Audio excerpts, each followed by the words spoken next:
আসসালামু আলাইকুম বন্ধুরা, আশা করি আপনারা সকলেই ভালো আছেন। সাথে আছি আমি মোহাম্মদ রেহান, আর আপনারা দেখছেন এমডি ভয়েস টিভি। গত বেশ কয়েক বছর থেকে ইমাম মাহাদির আগমন নিয়ে মুখরোচক বেশ কিছু সংবাদ এবং ভিডিও অনলাইন ও সোশ্যাল মাধ্যমগুলোতে ভাইরাল হচ্ছে। সেই সব পোস্টে ইমাম মাহাদির আগমন নিয়ে দেওয়া হচ্ছে বিভিন্ন রকম তথ্য। কেউ কেউ আবার নির্দিষ্ট করে কবে কখন তার আগমন ঘটবে সেই দিনক্ষণও বলে দিচ্ছে। এদিকে বর্তমান করোনা পরিস্থিতিকে কাজে লাগিয়ে এ বিষয়ে ছড়ানো হচ্ছে বিভ্রান্তিকর তথ্য, যা এক প্রকার মুসলমানদের ঈমান নিয়ে ছিনিমিনি খেলা হচ্ছে। এইসব ভুল ভ্রান্তিকর মিথ্যা তথ্যের জন্য একদিকে যেমন মুসলমানদের ঈমান আমল নষ্ট হচ্ছে, অন্যদিকে করোনা পরিস্থিতিতে ব্যাহত হচ্ছে মানুষের সচেতনতা। আল্লাহ তাআলা সূরা আল ইসরায় বলেছেন, যে বিষয়ে তোমার কোনো জ্ঞান নেই তার পেছনে পড়ো না, নিশ্চয় কান, চোখ ও অন্তঃকরণ এদের প্রত্যেকটি জিজ্ঞাসিত হবে। সূরা হুজরাতে আল্লাহ তাআলা বলেছেন, হে বিশ্বাসীগণ, তোমাদের কাছে যদি কোনো ফাসেক ব্যক্তি কোনো খবর নিয়ে আসে তবে তার সত্যতা যাচাই করে নাও, যাতে অজ্ঞতাবশত তোমরা কোনো মানুষের ক্ষতি না করে ফেলো। সুতরাং কোরআন থেকে শিক্ষা নিলে আমরা বুঝতে পারি যে একজন মুসলিম হিসেবে আমাদের অবশ্যই উচিত যে কোনো খবর সামনে পেলে তা যাচাই বাছাই করে দেখা। এবার আসুন আমরা আলোকপাত করি ইমাম মাহাদি এবং ওনার আগমন নিয়ে হাদিস এবং ইসলামিক স্কলারদের বিশ্লেষণ ও মতামতের উপর। হাদিসের আলোকে এটা অবশ্যই প্রমাণিত এবং সত্য যে কিয়ামতের পূর্বে নবী করিম সাল্লাল্লাহু আলাইহি ওয়াসাল্লামের আহলে বায়েতের মধ্যে এমন একজন ব্যক্তির আগমন হবে যার নাম ও পিতার নাম হবে নবী করিম সাল্লাল্লাহু আলাইহি ওয়াসাল্লামের নাম ও পিতার নামের অনুরূপ, অর্থাৎ মুহাম্মদ ইবনে আবদুল্লাহ, যার উপাধি হবে মাহাদি। এবং তার আবির্ভাবের বিষয়টি অনেক সহিহ হাদিস দ্বারা প্রমাণিত এবং উম্মতে তালাকে বিল কবুল দ্বারা সুপ্রতিষ্ঠিত। সাহাবা তাবেইন থেকে শুরু করে আহলে সুন্নত ওয়াল জামায়াতের প্রায় সকল আলেম এ বিষয়ে একমত। রাসূল সাল্লাল্লাহু আলাইহি ওয়াসাল্লাম ইরশাদ করেছেন, যদি কিয়ামত সংঘটিত হওয়ার মাত্র একদিনও বাকি থাকে তবুও আল্লাহ তাআলা ওই দিনকে দীর্ঘ করবেন এবং আমার বংশের এক ব্যক্তিকে প্রেরণ করবেন, তার নাম আমার নামের সাথে এবং তার পিতার নাম আমার পিতার নামের সাথে মিলে যাবে। উম্মে সালামা রাদিয়াল্লাহু আনহু থেকে বর্ণিত, রাসূল সাল্লাল্লাহু আলাইহি ওয়াসাল্লাম ইরশাদ করেছেন, মাহাদি হবে ফাতিমার বংশধর। উম্মে সালামা রাদিয়াল্লাহু আনহু থেকে বর্ণিত এক হাদিসে রাসূল সাল্লাল্লাহু আলাইহি ওয়াসাল্লাম বলেছেন, হাজরে আসওয়াদ ও মাকামে ইব্রাহিমের মধ্যবর্তী স্থানে মানুষ তার হাতে বায়াত গ্রহণ করবেন, অর্থাৎ তার দিকে নির্দেশনা অনুযায়ী চলার জন্য তার হাতে হাত রেখে শপথ করবেন। আবু সাঈদ খুদরি রাদিয়াল্লাহু আনহু থেকে বর্ণিত, রাসূল সাল্লাল্লাহু আলাইহি ওয়াসাল্লাম বলেছেন, মাহাদি আমার বংশের হবে, তার চেহারা উজ্জ্বল হবে, তার দ্বারা গোটা দুনিয়ায় ইনসাফ কায়েম হবে, যেমনিভাবে ইতিপূর্বে পুরো দুনিয়ায় অন্যায় প্রতিষ্ঠা হয়েছিল। তিনি 7 বছর খেলাফতের দায়িত্ব পালন করবেন। আলী রাদিয়াল্লাহু আনহু থেকে বর্ণিত, তিনি বলেন, রাসূল সাল্লাল্লাহু আলাইহি ওয়াসাল্লাম বলেছেন, মাহাদি আমাদের আহলে বায়াত থেকে হবে, আল্লাহ তাআলা তাকে এক রাত্রে খিলাফতের যোগ্য করবেন। এতএব এই সমস্ত হাদিসগুলো দ্বারা এটা প্রমাণিত হয় যে ইমাম মাহাদি আমাদের মাঝে অবশ্যই আসবেন।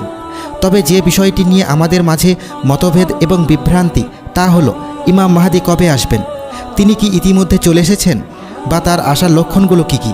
ইমাম মাহাদি কি এসেছেন নাকি আসবেন, অথবা কবে আসবেন? যদিও ইমাম মাহাদির আগমনের নির্দিষ্ট কোনো দিনক্ষণ কোথাও উল্লেখ করা নেই, তবে বেশ কিছু হাদিস পর্যালোচনা করলে আমরা জানতে পারব উনার আগমনের বেশ কিছু আলামত পূর্বে পরিলক্ষিত হবে। তবে সবথেকে গুরুত্বপূর্ণ বিষয় হলো উনার আগমন হলো কিয়ামতের পূর্বের বড় একটি আলামত। উনার আগমনের মধ্য দিয়ে পুরো বিশ্ব জুড়ে ইসলাম পুনরায় সগৌরবে প্রতিষ্ঠিত হবে। যেহেতু ইমাম মাহাদির আগমন এবং কিয়ামত ঘনিয়ে আসার মাঝে একটি সম্পর্ক রয়েছে, যেহেতু কিয়ামতের বেশ কিছু আলামত ওনার আবির্ভাবের বার্তা প্রদান করবে। আমরা সকল মুসলিম নরনারী এটা জানি এবং মনে প্রাণে বিশ্বাস করি যে হযরত মুহাম্মদ সাল্লাল্লাহু আলাইহি ওয়াসাল্লাম আল্লাহর প্রেরিত শেষ নবী এবং তারপর আর কোনো নবী এই পৃথিবীতে আসবেন না। সাহাবায়ে কেরামগণ বিভিন্ন সময়ে নবীজির কাছে জানতে চেয়েছিলেন কিয়ামত কবে হবে। এ বিষয়ে নবীজি বলতেন, কিয়ামতের বিষয়টি একটি গায়েবে বিষয়, আল্লাহ তাআলা ব্যতীত অন্য কেউ কিয়ামতের নির্দিষ্ট সময় সম্পর্কে অবগত নয়। আল্লাহ তাআলা বলেন, আপনাকে জিজ্ঞেস করে কিয়ামত কখন অনুষ্ঠিত হবে, বলে দিন এ খবর তো আমার পালনকর্তার কাছেই রয়েছে, তিনি তা অনাবৃত করে দেখবেন নির্ধারিত সময়ে। আসমান ও জমিনের জন্য সেটি অতি কঠিন বিষয়, যখন তা তোমাদের উপর আসবে অজান্তেই এসে যাবে, আপনাকে জিজ্ঞেস করতে থাকে যেন আপনি তার অনুসন্ধানে লেগে আছেন। বলে দিন এর সংবাদ বিশেষ করে আল্লাহর নিকটই রয়েছে, কিন্তু তা অধিকাংশ লোকই উপলব্ধি করে না। সূরা আরাফ আয়াত নম্বর 187। এতএব আল্লাহ তাআলা কিয়ামতের সঠিক সময় কাউকে অবগত করেননি। উদ্দেশ্য হলো মানুষ যাতে সবসময় সতর্ক থাকে, পরকালের জন্য পূর্ণ প্রস্তুতি গ্রহণ করে এবং সর্বদা সৎ কাজে লিপ্ত থাকে। ঠিক তেমনি ইমাম মাহাদির আগমনের বিষয়টিও নির্দিষ্ট করে দেওয়া নেই। তিনি কবে আসবেন এটি আল্লাহ তাআলা ছাড়া আর কেউই বলতে পারবে না। যদি কেউ জোর দিয়ে নির্দিষ্ট করে বলেন ইমাম মাহাদি এই দিনে বা এই সময়ে আগমন করবেন, তবে বিষয়টি এমন দাঁড়ায় তিনি নবীজির চেয়েও বেশি জ্ঞান রাখেন। নাউজুবিল্লাহ। তাহলে চলুন আলোচনা করা যাক উনার আগমনের আলামতসমূহ সম্পর্কে। নবী করিম সাল্লাল্লাহু আলাইহি ওয়াসাল্লাম বলেন, তোমাদের গুপ্তধনের নিকট 3 জন লোক ঝগড়া করবে, প্রত্যেককেই হবে খলিফার পুত্র, কিন্তু কেউ তা দখল করতে পারবে না। অতঃপর পূর্বের দিক থেকে কালো পতাকাধারী একদল সৈনিক আসবে, তারা ব্যাপক হত্যাকাণ্ড চালাবে।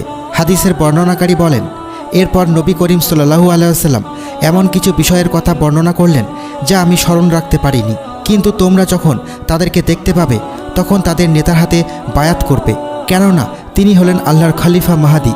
আবু সাঈদ খুদরি রাদিয়াল্লাহু আনহু থেকে আরও বর্ণিত আছে, নবী করিম সাল্লাল্লাহু আলাইহি ওয়াসাল্লাম বলেন, আমি তোমাদেরকে মাহাদির আগমন সম্পর্কে সুসংবাদ দিচ্ছি। মানুষেরা যখন মতবিরোধে লিপ্ত হবে তখন তিনি প্রেরণ করবেন, পৃথিবী হতে জুলুম নির্যাতন দূর করে ন্যায় ইনসাফ দ্বারা তা ভরে দিবেন। আসমান জমিনের সকল অধিবাসী তার উপর সন্তুষ্ট হবেন। তিনি মানুষের মাঝে সমানভাবে প্রচুর সম্পদ বিতরণ করবেন। উম্মে সালামা রাদিয়াল্লাহু আনহু বলেন, নবী করিম সাল্লাল্লাহু আলাইহি ওয়াসাল্লাম বলেছেন, কাবা ঘরের পাশে একজন লোক আশ্রয় নিবে, তার বিরুদ্ধে একদল সৈনিক প্রেরণ করা হবে। সৈন্যরা যখন বাইদা নামক স্থানে পৌঁছাবে তখন জমিন তাদেরকে গ্রাস করে ফেলবে। উম্মে সালামা বলেন, আমি রাসূল সাল্লাল্লাহু আলাইহি ওয়াসাল্লামকে জিজ্ঞেস করলাম, অপছন্দ সত্ত্বেও যারা তাদের সাথে যাবে তাদের অবস্থা কি হবে? উত্তরের নবী করিম সাল্লাল্লাহু আলাইহি ওয়াসাল্লাম বললেন, তাকে সহ জমিনে ধসে যাবে, তবে কিয়ামতের দিন সে আপন নিয়তের উপর পুনরুত্থিত হবে।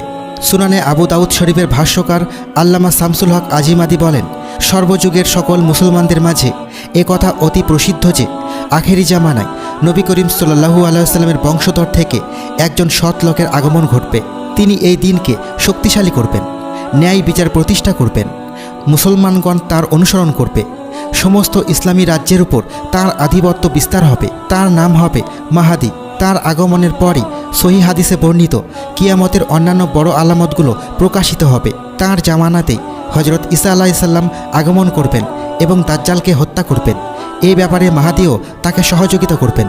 এই আলোচনা থেকে আমরা জানতে পারলাম ইমাম মাহাদির আগমনে বিশ্বাস স্থাপন করা ওয়াজিব, কারণ তার আগমনের ব্যাপারে অনেক সহিহ হাদিস বর্ণিত রয়েছে। মাকামে ইব্রাহিম এবং রুকুনে ইয়ামানের মধ্যবর্তী স্থানে মুসলমানগণ তার হাতে বায়াত করবে। তাকে হত্যা করার জন্য সিরিয়া থেকে একদল সৈন্য প্রেরণ করা হবে। সৈন্য দলটি যখন মক্কার পথে ওয়াইদা নামক স্থানে পৌঁছাবে তখন ভূমিধসে সকল সৈন্য হালাক হয়ে যাবে। আল্লাহ তাআলা ইমাম মাহাদিকে এভাবে তার শত্রুদের হাত থেকে হেফাজত করবেন। তিনি মুসলমানদের খলিফা হয়ে ইসলামের মাধ্যমে বিচার ফয়সালা করবেন। তার জামানায় মুসলমানদের মাঝে চরম সুখ শান্তি ও নিয়ামত বিরাজ করবে। তারপর তিনি দামেস্কের মসজিদে ফজরের নামাজের সময় হযরত ঈসা আলাইহিস সালামের সাথে সাক্ষাৎ করবেন। প্রথমে তিনি ঈসা আলাইহিস সালামকে নামাজের ইমামতি করার অনুরোধ জানাবেন, কিন্তু তিনি তা প্রত্যাখ্যান করলে স্বয়ং ইমাম মাহাদি ইমামতি করবেন। ঈসা ইবনে মারিয়াম আলাইহিস সালাম ইমাম মাহাদির পেছনে মুত্তাদি হয়ে নামাজ আদায় করবেন। অতঃপর তিনি ঈসা আলাইহিস সালামের সাথে যোগ দিয়ে দাজ্জালের বিরুদ্ধে যুদ্ধ করার জন্য বের হবেন এবং দাজ্জাল হত্যার কাজে ঈসা আলাইহিস সালামকে সহায়তা করবেন। তারপর তিনি 7 বছর মতান্তরে 9 বছর পৃথিবীতে বসবাস করে মৃত্যুবরণ করবেন। মুসলমানগণ তাঁর জানাজা নামাজ পড়বেন। এই সকল আলোচনা থেকে এটা তো সুস্পষ্টভাবে প্রমাণিত যে ইমাম মাহাদি আসবেন এবং তার আশাকে উপলক্ষ করে বেশ কিছু ঘটনা ঘটবে, যার কিছু ঘটনাও ঘটে গিয়েছে। এছাড়াও তিনি আসার পূর্বে অনেকেই নিজেকে ইমাম মাহাদি হিসেবে মিথ্যে দাবি করবে। তার মানে এই নয় যে তিনি এই মাসে বা সামনের মাসে বা সামনের বছর বা তার পরের বছর এসে পড়বেন। এটা নিশ্চিত করে এক আল্লাহ তাআলা ছাড়া কেউ বলতে পারবে না বা কেউ জানেও না। অতএব সোশ্যাল মিডিয়া অথবা অনলাইনে যারা দিনক্ষণ নির্ধারণ করে ইমাম মাহাদির আসার বিষয়ে প্রচারণা চালাচ্ছে, তারা মূলত তাদের নির্দিষ্ট কোনো স্বার্থ হাসিল করার জন্য এটি করছে, অথবা ইসলামের শত্রুরা এসব ছড়িয়ে দিয়ে আপনার ঈমানকে দুর্বল করার চেষ্টা করছে। আল্লাহ তাআলা আমাদের সবাইকে প্রকৃত ইসলামের ছায়ায় এবং সত্যের পথে জীবন পরিচালনা করার তৌফিক দান করুন এবং সকলকে ঈমান ও হেদায়েতের পথে অবিচল রাখুন, আর ঈমান বিনষ্টকারী সকল প্রকার ষড়যন্ত্র থেকে হেফাজত করুন। আমিন। আজ তাহলে এই পর্যন্তই। আপনারা ভালো থাকবেন, সুস্থ থাকবেন। আল্লাহ হাফেজ।